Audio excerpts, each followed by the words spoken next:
The icon of St. Hilda on the Christchurch Facebook page, you will notice that she is swaddled in blue vestments, the standard apparel of Celtic Christians, which nowadays is really the apparel of those who serve at the altar. It sort of is still around, but now it's just worn by a specialized few. This is the blue I've been talking about. That's beautiful. Isn't it nice? Beautiful. You know, and we use this color in Advent instead of violet, supposedly, if you want to spend the money. But I've got to tell you, when you're so used to purple, white, green, and occasionally red, and suddenly you walk into the church and the frontal is this shade, right?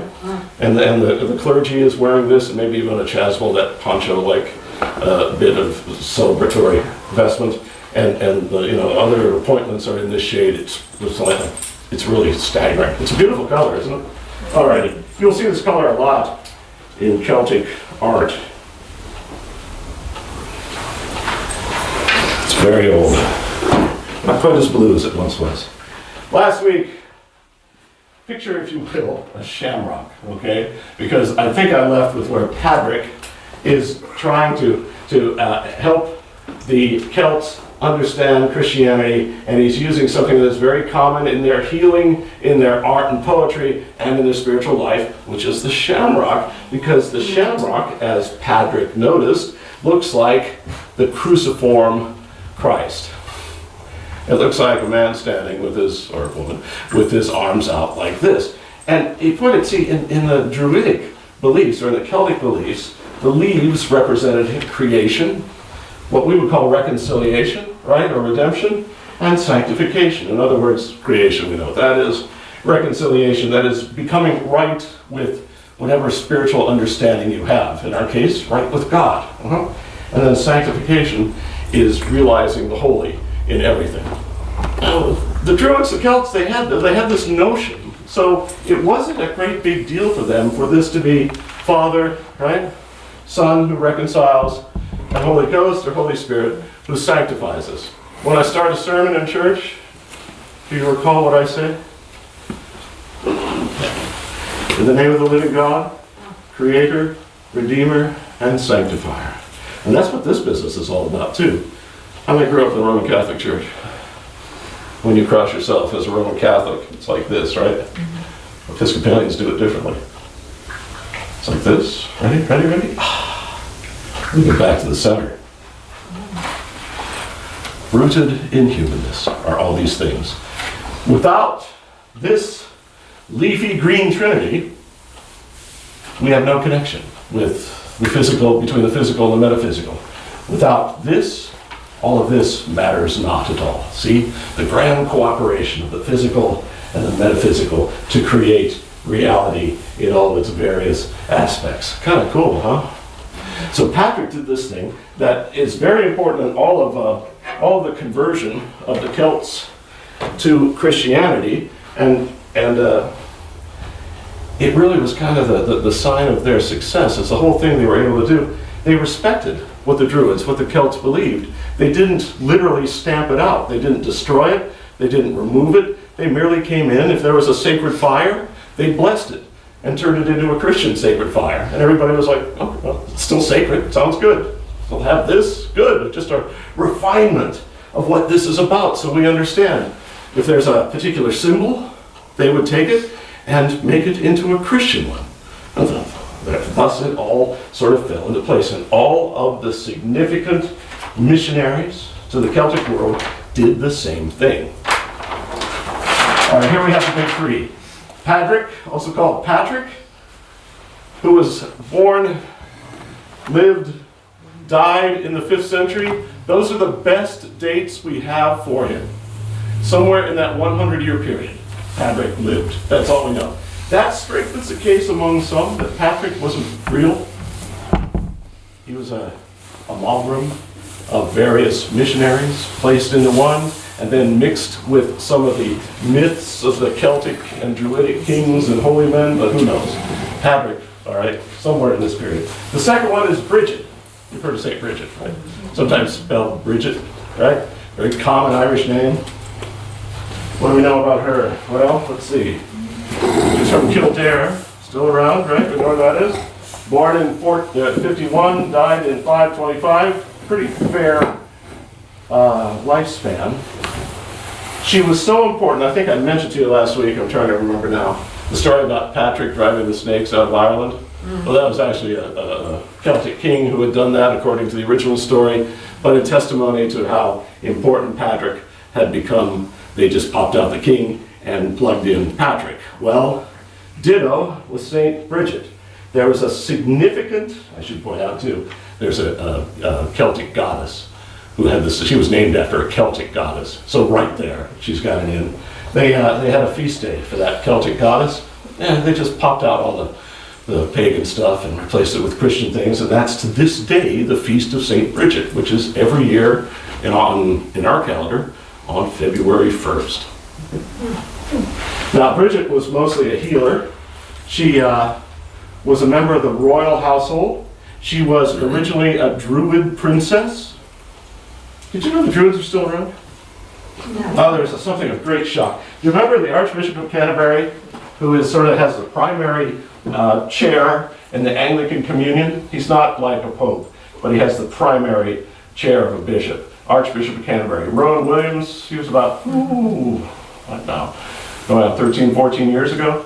Well, he's Welsh, and so shortly after he was made Archbishop of Canterbury, he, back in Wales, was also made a member of the Order of the White Druids, which sounds like something out of Lord of the Rings or something like that. And he wore this mildly bizarre druidic outfit, which looked great on him because he looks like Gandalf anyway, if you've ever seen him, white beard, you know, all this stuff. But see, yeah, that's how they honored him. The Druids is still around, and because of this early connection between the two, it isn't a conflict. He could be a member of the Order of the White Druids. It didn't have any kind of liturgical or spiritual meaning, but it was a real honor among the Welsh. It upset a lot of people in the United States, though, who didn't know about this, especially Episcopalians who don't know even about their own church, and they were a little curious about it. But, you know, ignorance will make people angry. All right, so Bridget, a Druid princess originally, she did this one thing. Have you ever seen St. Bridget's cross? That will be in the, it's a form, it looks like a plus sign, but it's woven, right, from plants, from some reeds, and it is used in healing. It was a Druidic cross that was used in healing. Bridget took it and used it to actually heal a man and some others as well, and so that woven cross is sort of, again, something that was Druidic, that made the translation into Christianity, and is still around to this day. You will see. Is there a St. Bridget's church anywhere? Yes, Cheshire. Oh yeah, that's right. Go in there, you'll find one. There'll be one somewhere. There'll be a cross of St. Bridget somewhere. Yeah. Mm-hmm. A lot of Irish in Cheshire? Yeah. Usually, yeah. Yeah. Yeah, if you go, say, if somebody... The woven cross? Yeah, yeah. I've been there. And it's been there. It's more like a plus sign. Mm-hmm. That, It's like, Okay. it's like, it is. yeah. Actually, hang on. I have this device. It's really, I mean, the key to successful missionary activity has always been respect what's there and just show them how it's on the path to what we understand. So, the third, obviously these two are Irish.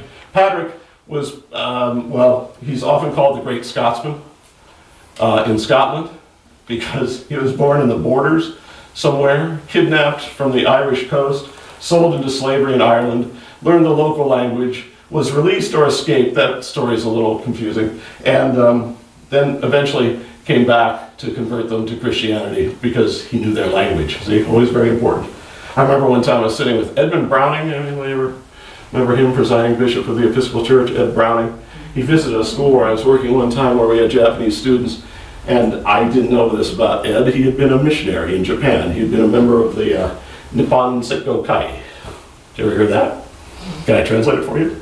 The Episcopal Church of Japan. Okay. And one of my Japanese students came up to me, and he was having a hard time because he was learning English as well as, and he was trying to express something. I wasn't quite sure what he was saying.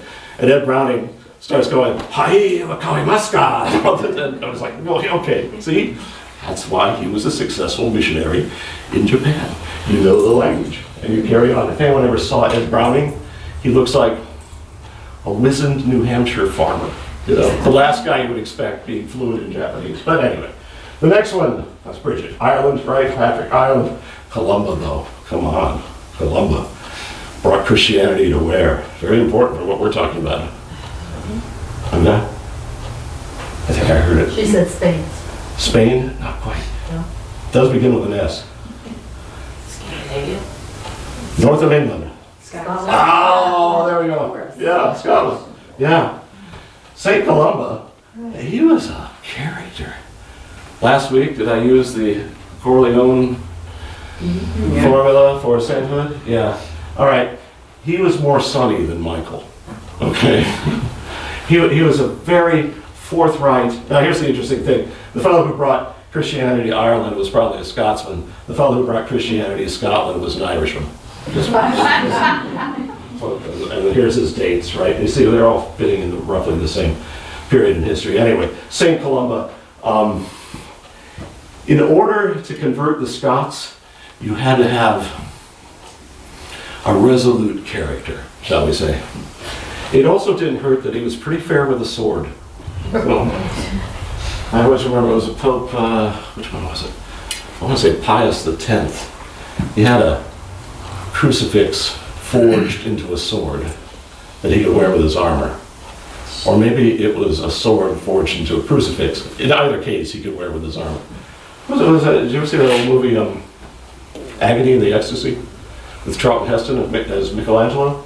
No. Oh, that opens, okay, yeah. But the visual is wonderful because it opens with these armored knights riding into a town and slaughtering and doing things knights do. And suddenly one of them gets off the horse, takes off his helmet, gets a cope, that's a long cape used in church ceremonies, put around him, and he starts blessing what's there. It's the Pope leading his own army with his crucifix sword. It's an interesting time. That was much later, of course, but still, wow. All right. Columba was a very forthright character. He made sort of a mess of it in Ireland and really had to kind of flee for his life. In fact, I love this story. Wait a minute. He was also, by the way, of royal lineage. Seems to be important. Mainly because those were the people who knew how to read and write, which was important. Okay. He was coming of age just as Druidism was starting to surrender completely to Christianity. So he saw little bits of it. But he had an abbey filled with his monks who were scholars and also soldiers. Bear with me. They had a rival, this is like the Red Sox and the Yankees. They had a rival abbey run by he who is now Saint Finian, who had a collection of his own monks who were also scholars, who were also soldiers. St. Columba, if I remember the story correctly, St. Columba was visiting the abbey of St. Finian. Finian had translated a book of Psalms and had his monks, Xeroxed it out in their own St. Xeroxius manner, right? Okay. And Columba took one, thinking he could. That turned out to be a problem. The two abbeys fought with swords and maces and axes and battle hammers and the full Marvel Comics glory of it all, just a melee. I mean, it's like a video game, something like that. Needless to say, this was difficult to reconcile with the gospel. However, it was part of the reality of monastic life during the 6th century. So, anyway, he got into a dispute over the king with that. And one of the princes, that game, that Irish game, hurling? Well, in the 6th century, they played hurling? I don't know what they hurled. Doesn't sound right, does it at all? Well, they probably did. Actually, we are talking about the Irish. Anyway, no, they had particularly enthusiastic matches. And one of the princes of the royal house of that section of Ireland was a little too enthusiastic and managed to kill a member of another royal house while in the middle of a game of hurling. I think he whacked him on the head with a stick or something like that. And so he took right of sanctuary in the Abbey of St. Columba. And Columba said, no one can come in here and claim him, which angered the king greatly. So the king went in and got him, well, the king's men went in and got him, and they pulled out the prince, and they brutalized him unto death there in front of the abbey. And Columba realized that maybe there were more florid fields somewhere else. Because, do I have to tell you, if you anger the king to the point of brutal homicide, it's a good time to explore other places. So where does he go? He gets in one of those wonderful woven sailboats that the Irish have, right? Not a coracle. Coracles are just for rivers, mainly because they have no keel, no rudder, no sail, no real way of doing anything except sort of sitting in them and going upriver or downriver, depending upon what the tide is. Tidal rivers, of course. Sails over to Scotland, establishes himself there, goes to Iona.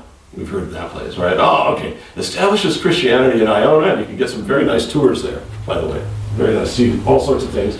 It's virtually unchanged since, well, maybe the 8th or 9th century, but there we have it. And established Christianity for the Scots. And he was a little more their cup of tea because they sort of liked muscular Christianity. Okay? And he was definitely their man. But there we go. Now, on Columba, when he showed up again, he didn't say, right, okay, this is some druid nonsense, we're going to destroy it and put up the real thing. He did the same thing. Here, this is a holy place. We'll continue to make it holy. We'll make it even holier. How about that? And the locals were like, sure, fine, whatever. Sounds good. We'll do it. Excellent.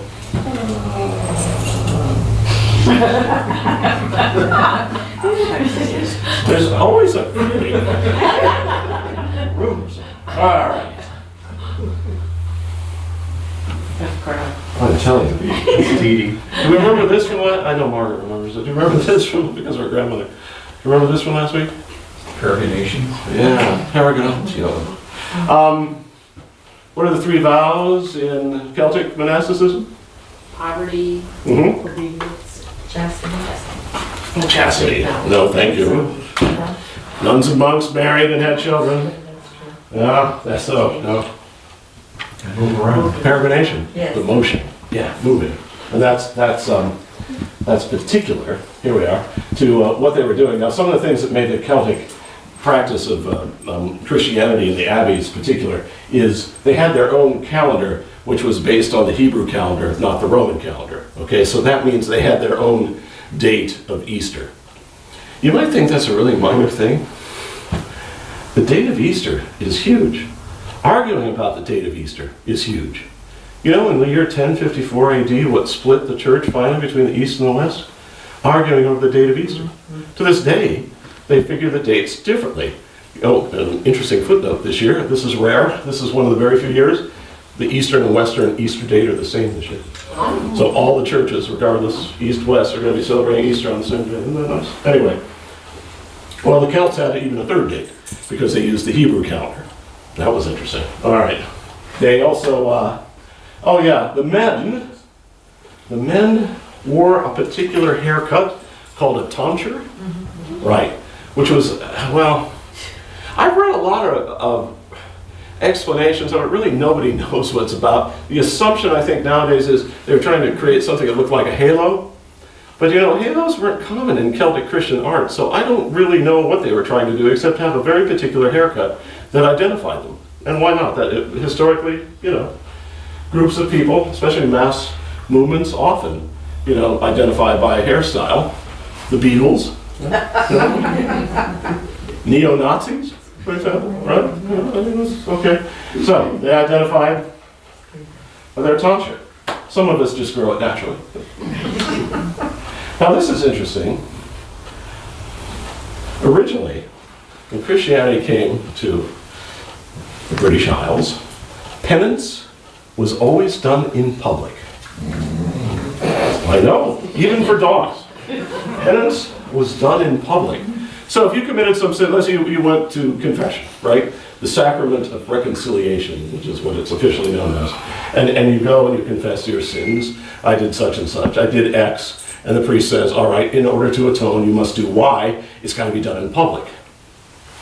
Well, the Celtic Church thought it was maybe best served not to use embarrassment or shame before the community, which is a pretty powerful tool, right? Not to use that except in certain cases. So they had penance done in private, which has been reduced sometimes to the lampoon, say 12 Hail Marys, you know? Not quite that bad, but that was it. It's said in private. Often because, let's face it, the sins that we confess or feel are confessable are done in private. Okay? That was an interesting feature. Keep that in mind, because that's one of the few that will actually be adopted by the Church of Rome.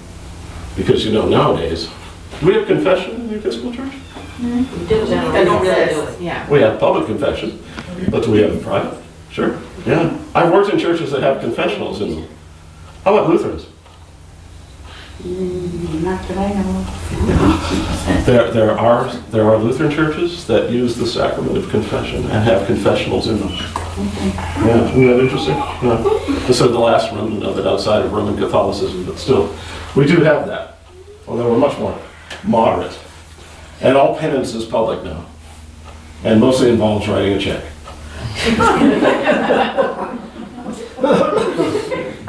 It doesn't. Strike that. All right. St. Augustine of Hippo was one of the early church fathers, right? One of the patristical fathers of the church. That's what the patristical father. He said once, Christians should live a life of peregrination in the present world while awaiting the kingdom of God.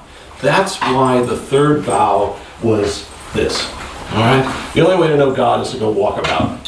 It's common in tribal spirituality, certainly. I mean, you know, Jenny and I were just in Australia in the fall, and I heard all sorts of walkabout stories, even from Anglican clergy, even from somebody at St. James Anglican Church in the central business district of Sydney. The walkabout's kind of important there, too. That's interesting. St. Augustine believed this because, you know, when you're in the kingdom, you're in a fixed place. But when you're in this world, experience it as much as possible. Which is why it used to be common for these abbots, monks, nuns to visit other monasteries and convents, to travel about and visit and see what others are doing, and thus the community is strengthened. One of the great things about when I became a rector 8 years ago, one of the nice things was after serving, I forget how many churches, 8 churches, as an interim, I had managed to steal every good idea along the way, you know. And so I was able to do all these things. Oh, you see some of those here too. Anyway, and that's kind of the whole idea. All right, learn from one another and take strength from one another. It's beautiful. It's a great idea. And they were practicing that for a long time, and they were practicing it in Rome. You know that great pious story about St. Francis of Assisi, who does it with his early followers? They don't know what direction to go. They don't feel a clear call, so what's he tell them to do? He tells his followers, spin around until you fall down. Spin around till you're so dizzy you can't stand, fall down, whatever direction you're facing, take the gospel in that direction. That's an absurd peregrination, but nevertheless, there we go. It worked for St. Francis and the early Franciscans. All right. That's also why, remember, I've mentioned this, I know. Bishops were free-ranging, right? Bishops didn't get locked into particular areas. They might be responsible for a particular area. Didn't mean they had to be there all the time. They would move about too. I often wish we had a kind of Lend-Lease program with bishops. I mean, it would be interesting if our bishop went off to some other completely different from Connecticut place, I don't know, Alaska, someplace, New Mexico. You know, we have a diocese in the Four Corners area. Did you know that? Oh, yeah. Well, it used to be called the Diocese of Navajo Land, and now following the trend in the church, I don't know why diocese became a dirty word, but anyway, it's now the Episcopal Church of Navajo Land, but it's in the Four Corners district. So it's very different from here. You know, it's very poor, for one thing. It's hard to raise native clergy, and the climate, and the expectations, and the educational levels, and the income, and the relationship, because we are talking about that massive reservation out there that's roughly the size of New England. I mean, it's also different, but wouldn't that be interesting? Bring their bishop here, our bishop there. See, that was the whole idea. Or, you know, just send our bishop somewhere and not import any other one. I don't know. I'm just kidding, Ian. All right. Now let's talk about the mighty Hilda, all right? The mighty Hilda of Whitby. We're coming to the next century now. Hilda, who lived from 614 to 680, the 7th century. She dominated the Celtic Church of the 7th century like no one else. As you see here, she is considered the unofficial pope of the Celtic Church in the 7th century. She was a nun, she was an abbess, she had her own abbey. She was an imposing figure. She was from royal family. Her uncle, I think it was a court poet. So she came from that bard collection, right, of people in the Druidic culture. She was from holy people, she was from royal people, she was from artistic people, all of this, everyone knew her. She was more or less a queen within her own community, and she was apparently, according to some stories, rather tall. Good church leaders are tall. She may have been as tall, I'm going to sit down, you won't believe this. She may have been as tall as 5'6". That's huge. What was that? If you go on those, I belong to a group that studies esoterica. I'm really embarrassed even to admit it. Okay, we study things that nobody else looks at, or things that are unusual. And at one of our occasions, we had a ripperologist speak to us. Do you know ripperology? Well, those are the people who study Jack the Ripper. I told you, it's esoterica. You know, it's weird stuff that nobody takes a look at. And he told us that one of the victims of Jack the Ripper was known as Long Liz because she was really, really tall. She was 5'6". See, that was pretty good. So Hilda was a commanding figure, and she was very educated, and she was an able administrator, and undeniably a holy person. So perfect. She is the unofficial pope of this era. And everyone, including kings and princes and artists and commoners and everyone, came to her for advice, came to her for a blessing, came to talk with her about what was going on. Now, here's where we get this very interesting era. More and more missionaries are coming for the Church of Rome. They are more Roman, all right? The era where Columbus was so dominant that his form of Christianity is known as the Ionian school, okay, from Iona, which is all the things I've described to you, right? That are particular to Celtic life. The abbeys, the free-ranging, the peregrination, the co-education, the give and take. I would point out something else too.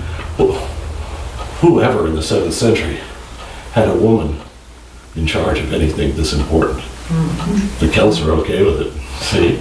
That's an interesting group of people, eh? All right. But more and more are coming from Rome. And Rome's developed a much different system. It's not abbeys that are kind of loosely affiliated but pretty much do their own thing. It's dioceses that were established in the various states of the Roman Empire, the sections of the Roman Empire. They are staffed with, by this time, those who bear authority not just in the Christian church, but in the Roman government. So it's very much a government-organized religious system. That's different. And so you're starting to get a competition now between the Ionian form of Christianity, which is familiar to the Celts, and the Roman form, which is ascendant. And it's causing problems. Can you guess what the big problem would be? Because it's always the problem. What calendar did the Romans use? The Roman calendar, right. What calendar did so when the Romans calculated the date of Easter, they used their own calendar, right? Mm-hmm. And the Ionian calendar would have been the Hebrew calendar. Did they have different dates for Easter? Yes. Yeah, you can't have that. You just can't have it. Sorry. How important is the date of Easter? I don't know if you knew this. Is there a prayer book around? Your date. Give me a year in the future. 2020. All right, 2020. Easter will be on April 12th. You want to ask me about 2076? April 19th. This is how important the date of Easter is. It's all in the book of calendar. all the way up to the year, where does it go? The year 2089. And I'm going to be around to check that veracity. It's not April 3rd. Occasionally there's some really weird corrections, though. There was one just a few years ago, do you remember? No, it's 1930, don't be foolish. All right. It was so early, I think it was 2008. Yes, it was March. Easter was March 23rd. March 23rd, which is... Today. I remember that. Mainly because it was snowing. Mainly because St. Patrick's Day fell during Holy Week. That was a conundrum for the Cardinal in New York City, I'll tell you that. All right, so we've reached a point now by the second half of the 7th century where there's conflict, and it's going to have to be settled. So they call for a synod. Remember those ecumenical councils? Okay, it's like that, except it's just in the British Isles. But they call for what's known as the Synod of Whitby in the year 664. And they come together. Let's see if I've got anything interesting about this. Well, why did they meet in Whitby? Do you think? She said so. No, she didn't say so, but where else would you meet? That's where Hilda is. We'll go where Hilda is, because she's Hilda. And everybody would go, yes. Kings, oh yeah. We should go where Hilda is. So they go where Hilda is. They meet, they debate, they argue, they celebrate, they pray, they reason, they threaten. Probably a little bit of sword rattling went on, because, come on. And finally, they make the decision. Are they going to be Ionian, or are they going to be Roman? I think you know the answer. The Celtic Church becomes part of the Church of Rome. Celtic Church becomes Roman Catholic.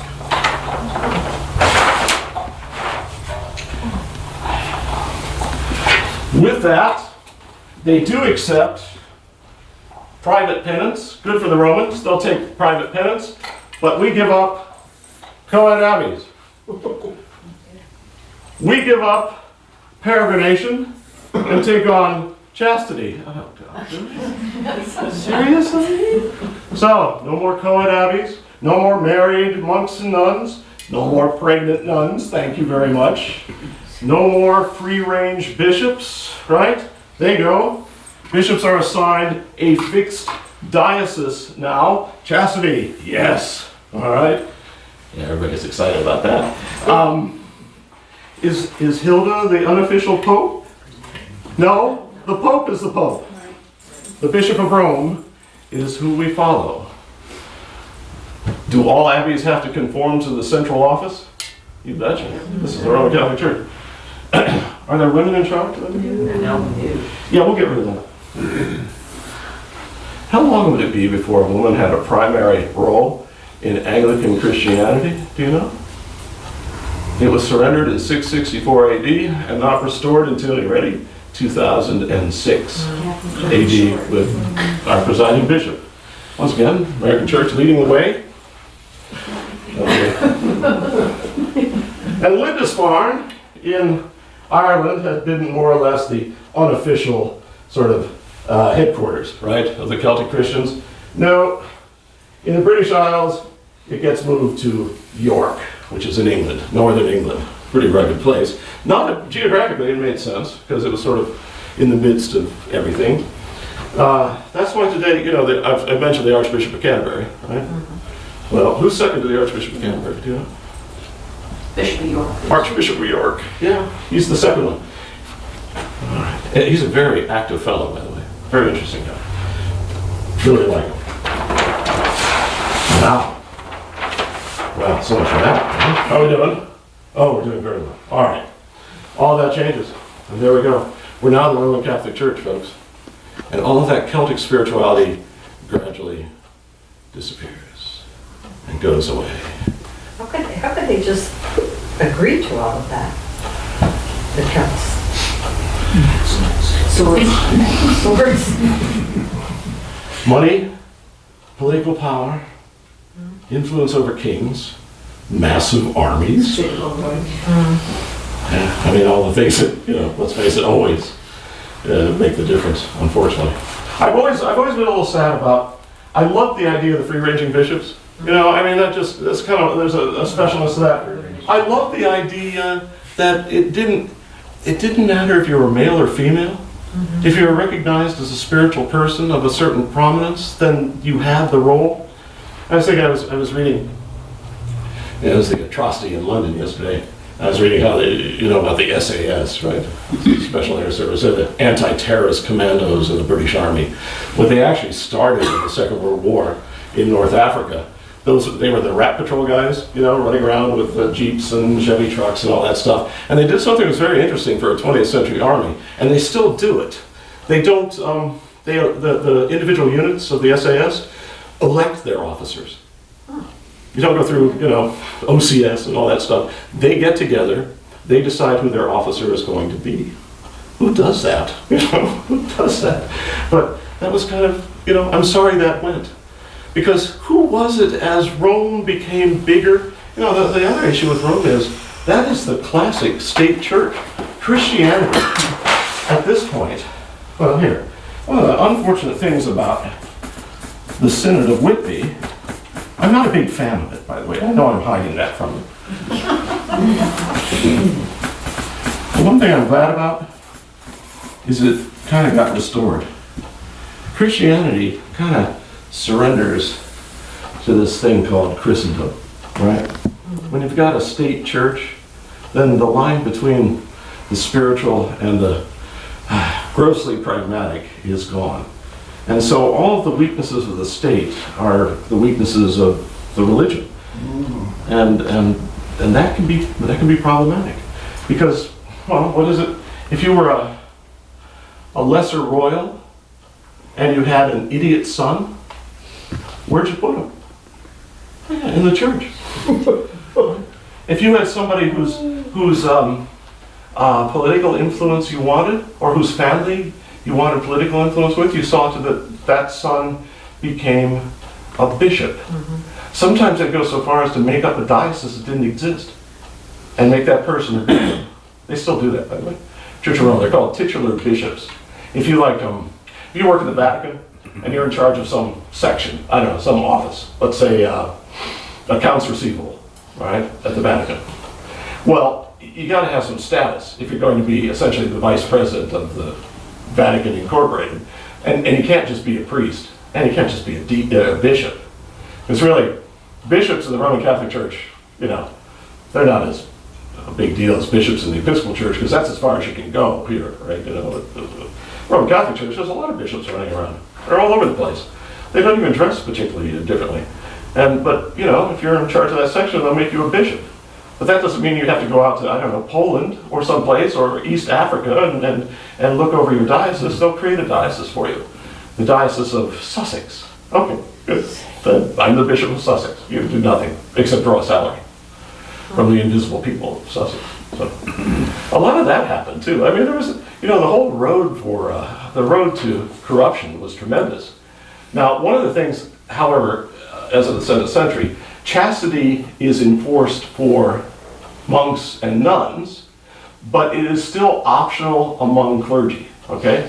Priests can still get married and will be allowed to get married until the early 13th century, when it will be made mandatory. Chastity, that is, will be made mandatory. Marriage among clergy is a real curiosity throughout the Eastern and Western world, and every group within Christianity, especially that grew out of those traditional patriarchs, the patriarchies that we talked about, they do things very differently. I remember one time, and I knew him well, I believe he's now deceased, Archbishop of the Armenian Church in North America, the Armenian Orthodox Church in North America. He was a big deal. I mean, I would be ushered in to have an audience with him, and he would have a monk with him at all time, whose job it was to hold the door open for him, to pull out his chair, to be at his beck and call. And we were sitting, it's one of my favorite memories, by the way. I'm sitting with some of my Armenian Orthodox buddies, all of whom are bishops now, of places that either do or don't exist, I have no idea. And we're sitting there, and all of a sudden, Archbishop Panugian, who was addressed as Eminence, sort of leaned back in this massive chair and went, well, he did it better than I did. Big old bang. Lunch! And we're in his receiving room, and suddenly the doors, which I didn't think were doors, they just looked like wood panel walls, opened up, and these wonderful Armenian women came out, they sort of, with Armenian baked goods and Armenian sand, all sorts of sausages, all sorts of things, laid them down, put the napkin in my lap, made sure I had, and we ate, and they cleared it, and he spoke with us some more, and he was a brilliant theologian, so it was really something to be in his company. And next thing I knew, about an hour or so later, we're coming to the end of our audience, he bangs his hands together, the doors burst open again, and he says, "Gifts!" And we all got Armenian keychains.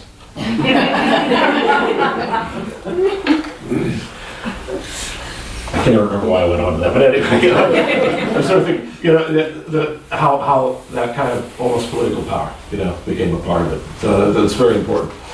All right, so Christianity becomes Christendom. It's a real limitation to what was once present, but it's not the end of the story. Thank God, because we're going to get to Henry VIII. And Henry wanted the Pope not to own the land that was the British Isles. Henry wanted that land for himself. So how does he get outside of the Pope's authority and make the Pope do it himself? How does he manipulate the Pope into pushing Henry out of papal influence? Well, it's He easy. gets himself excommunicated. Yeah, he does. He gets himself excommunicated. He had a new wife. That's bad. Well, that was, Henry was always like, he was a classic INTJ, He was always like 5 paces ahead of everybody else. He was Sherlock Holmes, he was Mr. Spock, he was, I don't know, whatever. He was that guy, he was probably the smartest guy in the room. And yeah, he wasn't going to make a move that had just one good option. Let's have a cornucopia of wonder for ourselves. New wife, new lands, all these things. It had really gone to a ridiculous point in England too, and it's been lampooned by comedians, and it's hilarious when you run across it. You ever see the Blackadder series on PBS or so? Yeah. Well, there's one where let's see if I remember correctly. The main character is a member of the court, and his nemesis is the Bishop of Bath and Wells. And there is a landowner, a big landowner who is on his deathbed. And both the representative of the court, or the king, that's right, and the archbishop are there together, cajoling the dying man into signing over his lands to either the church or the crown. This is how ridiculous it gets, Well, in the Church of Rome, church, crown, what was the difference? There wasn't. When an emperor is made emperor, starting with Charlemagne, who puts the crown on his head? The Pope. Yeah, or a bishop if it's a lesser crown. Yeah. The clergy, the church, puts the crown on the head of the emperor or the king. Well, Queen Elizabeth II, who puts the crown on her head? Archbishop of Canterbury. Yeah. Of course, she's defender of the faith. She's defender of the Church of England. Her son Charlie. I think he thinks he's a Muslim. I don't know. Not king yet. Yeah. No, and Not likely to be. well, she lives any longer. My God. I think she has 1 year to go, and she cracks Vicky's record. So Sure he has. Oh, has she? Okay. She's in better shape than Charles anyway. Yes. I think so. Well, How old is she? She's 80. 91, 92. Yeah, she's gonna be. Yeah. My mother, who's Scottish, went over for the coronation in, what was that, 1953, I think? So I went over the coronation, and her appendix burst. And every single doctor in England, in London, was in attendance to all the people who were there for the coronation. There was no doctor available to her. Oh my gosh. Yeah, but it was the healing nuns of the nursing order that performed the surgery. and very successfully. So Because, well, of course, those healing nuns were all also World War II veterans, so, they'd seen where they could probably have done a couple of amputations too. Anyway, all right, just something I want to go back on though. Do you know, and this is part of, I think I mentioned Joseph of Arimathea brought what with him when he brought Christianity supposedly to the British Isles back? The Grail. Yeah, the Holy Grail. Well, I guess what's the flag of Scotland? Yeah, St. Andrew's Cross, right? And it's a white X-shaped cross on a blue field, right? So the patron saint of Scotland is St. Andrew. Because St. Andrew went to Scotland? No, because he invented golf. He what? Invented golf. Who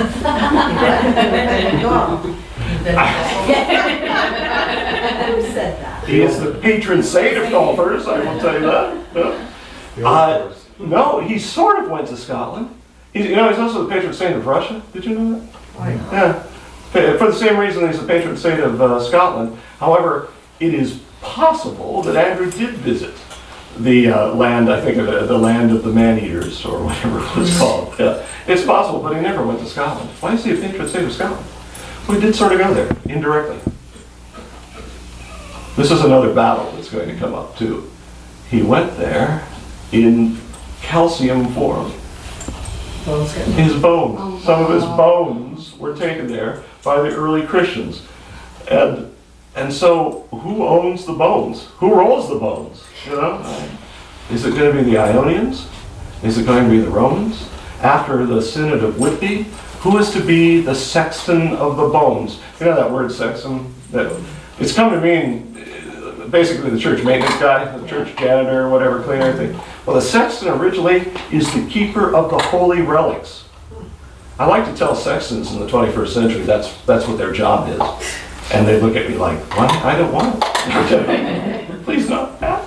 Now, the keeper of the holy relics. And so there was an interesting sort of let's hide the bones from the Romans thing that went on for a while too. And arguably is still going on because I think they're still looking for one of Andrew's finger bones somewhere. It was hidden so well nobody can remember where it is. And so centuries have gone by since the 7th century.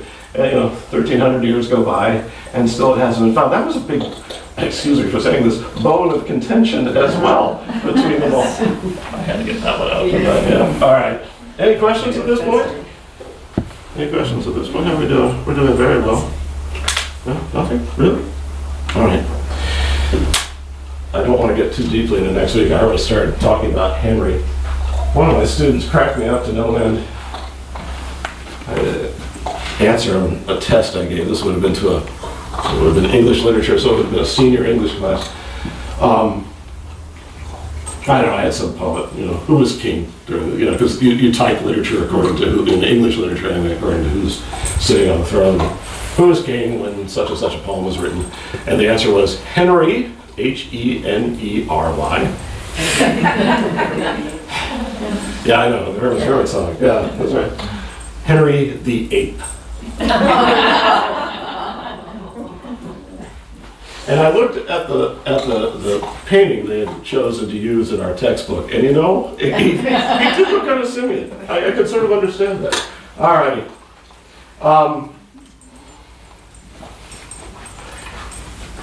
The point, well, with all of this is, and you remember from the maps from, I think, last week, was it, the maps, you can make it part of the Roman Catholic Church, you can put it under the authority of the Pope, you can make all these changes, you can put them under canon law, you can regulate all these things. The one thing you can't do is, you can't move the British Isles. It's still a big old island, and it's still not easy to get there as of the 7th, 8th, 9th, 10th, 11th, 12th, 13th, 14th, 15th, and finally 16th centuries. So they are going to remain, despite now being an outpost in the Church of Rome, they're going to remain rather independent.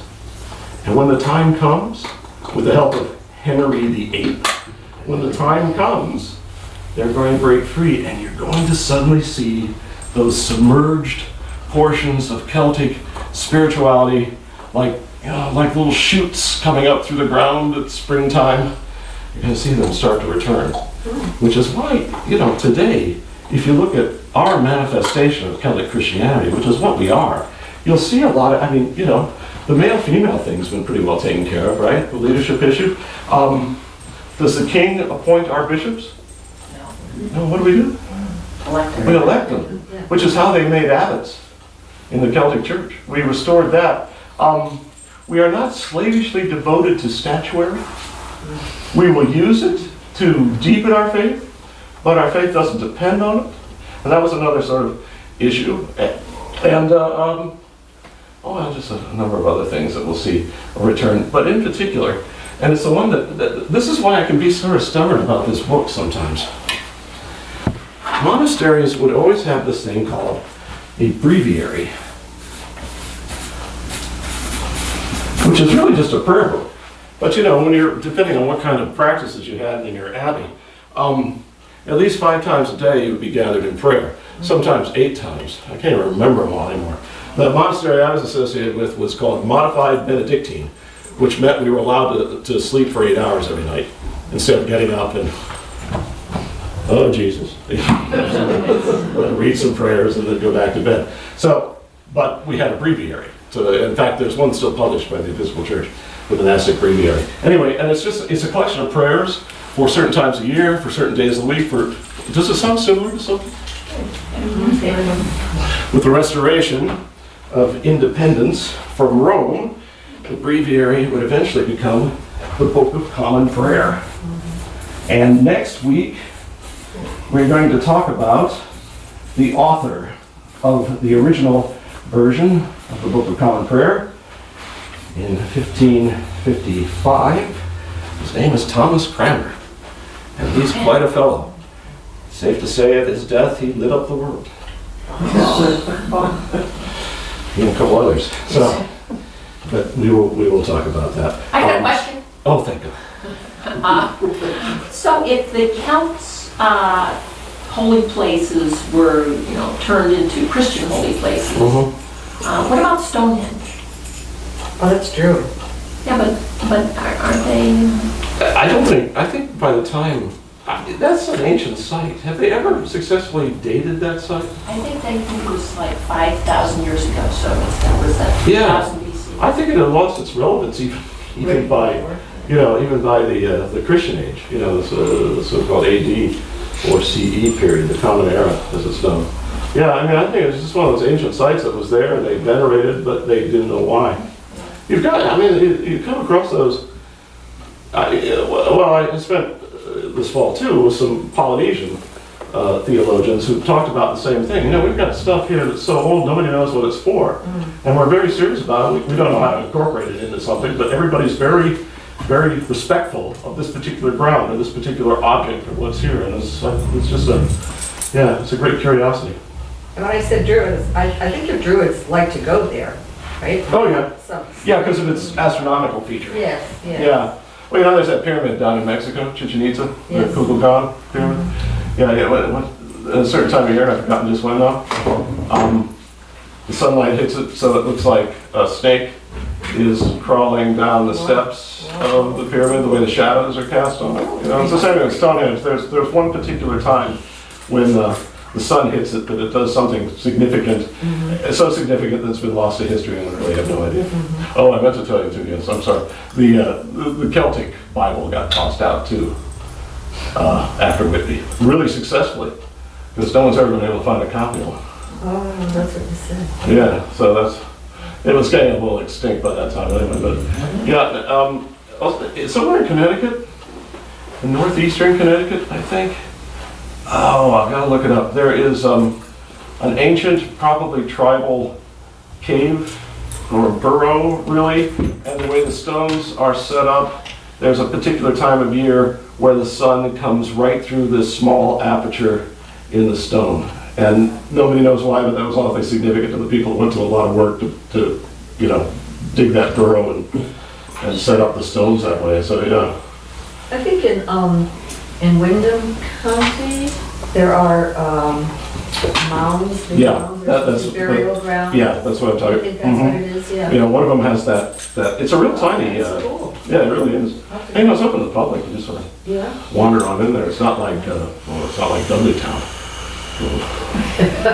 Become the Church of England and try to restore some things, and wow, you will not believe the death, mayhem, torture, dismemberment and just plain meanness that will result in this. Not to mention the weird shift between the Church of England and Church of Rome. You know, you'll have Henry, and then you'll have Mary, or Edward, and then you'll have Mary, and then you'll have Elizabeth. And if you're a bishop in those days, you can wake up in the morning and not know whether you're Romish or English, depending upon, and literally it could change so much. And I can find it, there's a great song about it called The Vicar of Bray. It's about a guy who knows what side to be on at just the right time. It's a hilarious song, and it captures a lot of the history of that page. All right, good. The Lord be with you.